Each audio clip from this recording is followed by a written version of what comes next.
Enquanto crescem os casos de abusos contra pessoas na internet, o projeto de lei já aprovado no Senado aguarda a decisão dos deputados para regular os crimes cibernéticos no Brasil. O tema não é novo, mas continua polêmico.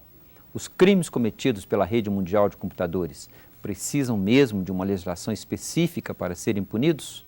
Ou qualquer tentativa de controlar as manifestações pela internet pode ser taxada de censura? Esse é o tema do nosso programa de hoje. O Via Justiça é uma parceria da TV Assembleia com a Associação dos Magistrados Mineiros.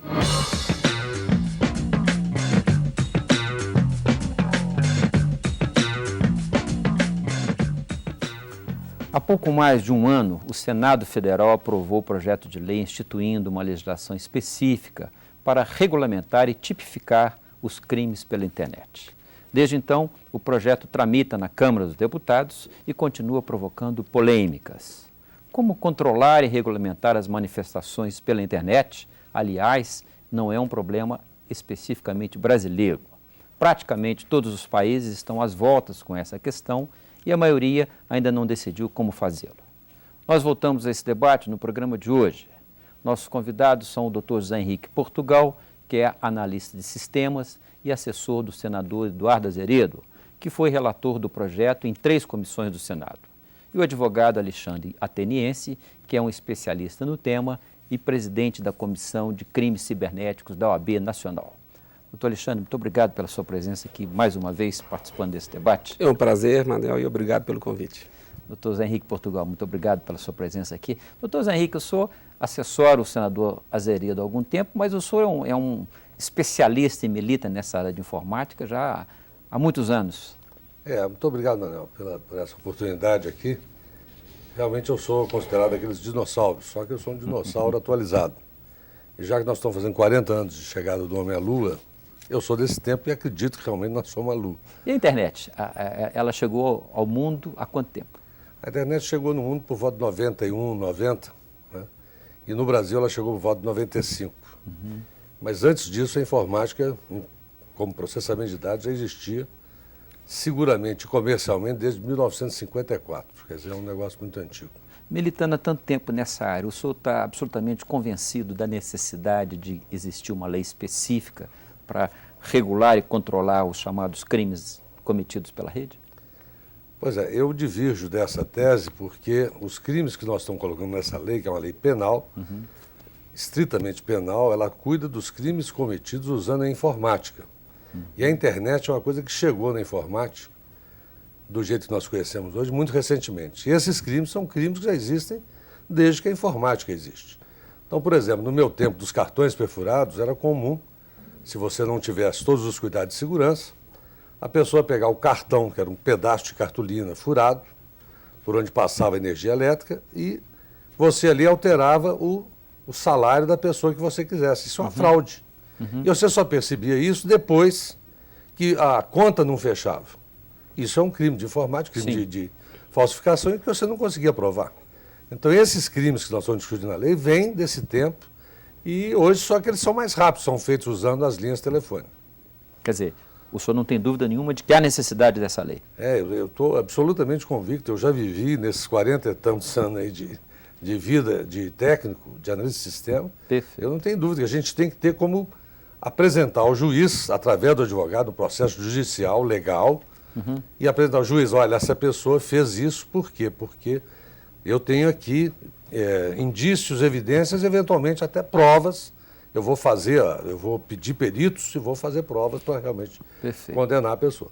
Doutor Alexandre, o senhor como um dos grandes especialistas brasileiros nessa área, atuando já há bastante tempo, o senhor também não tem dúvida nenhuma de que precisamos de uma lei específica? O direito penal é uma das poucas áreas do direito que há uma necessidade de ajustar a regulamentação quanto aos tipos e as condutas ilícitas que estão acontecendo através do meio eletrônico.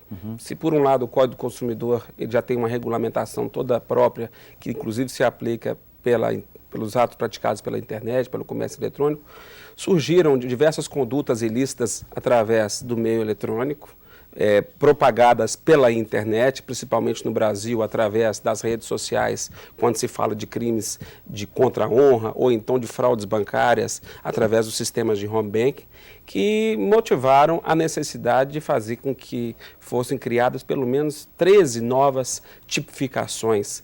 Recentemente tive a oportunidade de coordenar um curso específico sobre essa área de crimes cibernéticos e nós fizemos uma pesquisa e levantamos cerca de 20 condutas já tipificadas e punidas através de casos concretos pela atual redação do Código Penal. Entretanto, através do projeto que está há mais de 10 anos tramitando no Congresso, nós identificamos cerca de 13 novas condutas que precisariam ser regulamentadas. Pois é, mas os que são contra o projeto afirmam que ele busca censura. O próprio presidente da República, outro dia, durante um fórum internacional de software livre, acusou o projeto, já aprovado pelo Senado, de ser uma volta à censura. Vejam a frase dele. A lei que está aí não visa a coibir abuso na internet. Ela quer fazer censura. Doutor Zé Henrique Portugal, é possível regulamentar sem fazer censura? O presidente está completamente equivocado? Olha, eram 6 horas da tarde quando ele disse isso, quer dizer, de uma sexta-feira, quer dizer, o dia já estava acabando, ele já devia estar realmente dentro dos folguedos, né, de presidente. E, na realidade, ele que censurou, e ele censurou o parlamento. É um negócio complicadíssimo. O presidente da República censurando o parlamento, porque essa lei não tem absolutamente nada de censura. Ela é uma lei penal, e no direito penal, quem sou eu para falar isso na presença do ateniense, mas no direito penal é que é a lei mais dura em relação a isso.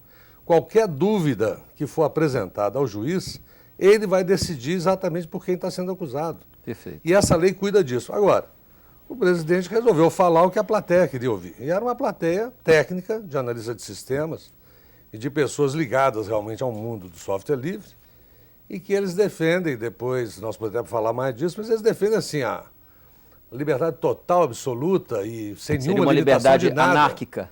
Não, isso nem é utópica. Não sei se é anárquica, mas beirando talvez a anarquia. Né? Doutor Alexandre, recentemente nós tivemos um caso muito divulgado pelos jornais, de uma professora que os casos sexuais têm sido os que mais têm chamado a atenção de abusos, né?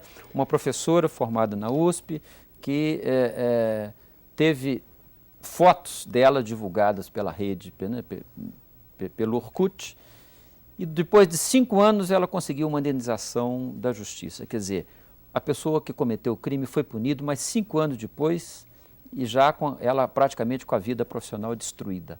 É possível evitar esse tipo de coisa? A lei, o projeto de lei que está na Câmara, ele tem mecanismos para evitar que isso ocorra? Talvez um dispositivo que existe na atual redação, que eu não sei se vai ser inclusive mantido, quanto à obrigação do provedor de preservar os dados e ser obrigado a informar em juízo imediatamente todos aqueles indícios que ajudariam na identificação de autoria, pudesse, de alguma forma, contribuir para que a etapa inibir a prática. Eu não digo inibir, mas eu digo assim no sentido de concluir mais rápido a etapa de identificação de autoria, que é uma etapa complicada. Muitas vezes a gente tenta, através de medidas judiciais, cobrar uma rapidez da justiça, de apreciar a situação com eficácia, até porque hoje, na legislação atual, os provedores não são obrigados, por lei, a preservarem esses dados, e por mais que nós possamos ajuizar medidas imediatas logo após esses incidentes, nem sempre nós temos uma resposta da justiça rápida. E mas isso pode comprometer. Impedir que isso ocorra, o senhor diria que é praticamente impossível? Impedir é impossível, porque isso está muito inerente à própria natureza humana. Então, nós fizemos uma pesquisa recentemente... como impedir que um cidadão mate o outro. Exatamente. Então, nós fizemos uma pesquisa recentemente que, dentro das condutas ilícitas que acontecem hoje pelo meio eletrônico no Brasil, se destacam 2. Fraudes bancárias e crimes contra a honra. E esses crimes contra a honra se destacam mais a difamação, que é exatamente esse caso que você disse. E essa difamação ocorre muito mais pela popularização das redes sociais. Então, isso já é um fenômeno próprio do Brasil, em decorrência dessa popularização que as redes sociais alcançaram. Nós vamos a um rápido intervalo e voltamos em seguida.